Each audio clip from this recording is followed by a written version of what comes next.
friends, I'm CoolFunManGamer and welcome back to the other Westmore. We are reading chapter 2, In Search of Home, 1984.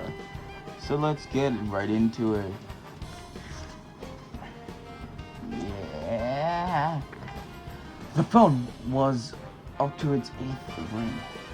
It was 9 in the morning and Wes hadn't seen 9 in the morning since his summer break started.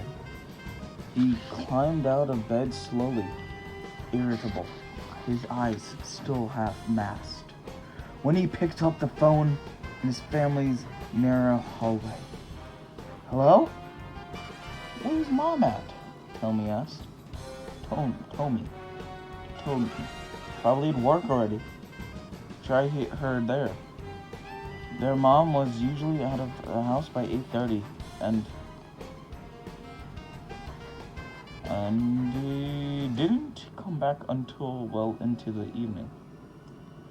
Well, Wes was now 8 years old, and was free from any adult supervision till then.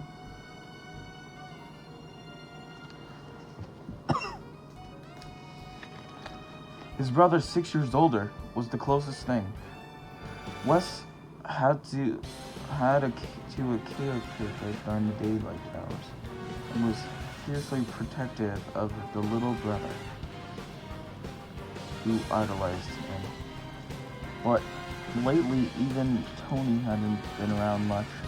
Tony was spending most of his time in Murphy Homes projects, where his father lived.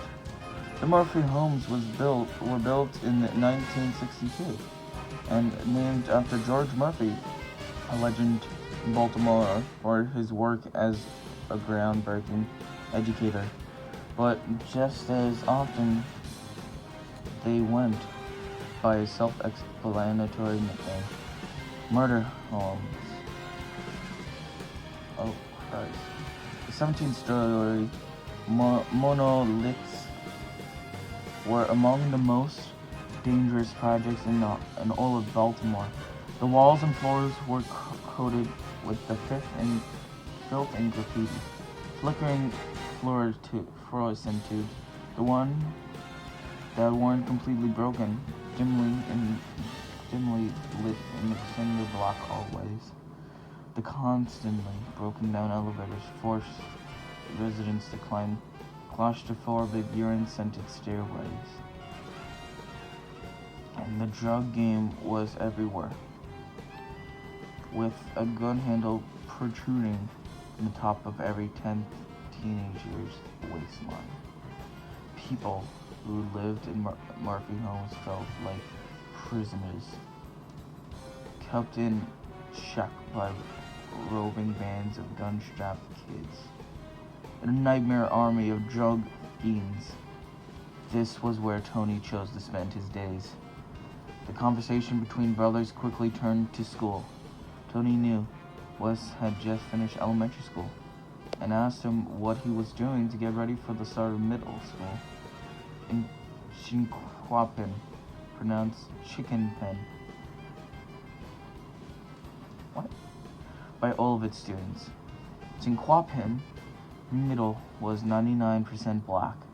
Close to 70% of the kids were on the school lunch program. Wes mumbled the verbal equivalent of a shrug. Tony was enraged. Yo! You need to take this crud seriously, man. Acting stupid ain't cool, yo. Neither is cursing, yo. I said crud because he actually said a bad word, the S word. Wes sighed into the phone. He had heard it before. He loved his brother, but had learned to ignore his occasional "do as I say, not as I do" tirades. Tony, by contrast, was desperately trying to give his little brother information he thought he needed, the kind of information that Tony never got. Tony felt like his brother's life could be saved, even if he felt his own had already, at age 14, passed the point of no return. To West, Tony was a certified gangsta. Certified gangsta. Whatever. Tony had started dealing drugs in those shadowy hallways of Murphy homes before he was 10. By the time he was 14, Tony had built a fierce reputation in the neighborhood. Despite his skinny frame and baby face, his eyes were lifeless and hooded. Without a hint of spark or optimism, Tony's dead-eyed ruthlessness inspired fear. He spent so much of his time in West Baltimore, but had decided to try to open up a drug sales operation in East Baltimore. As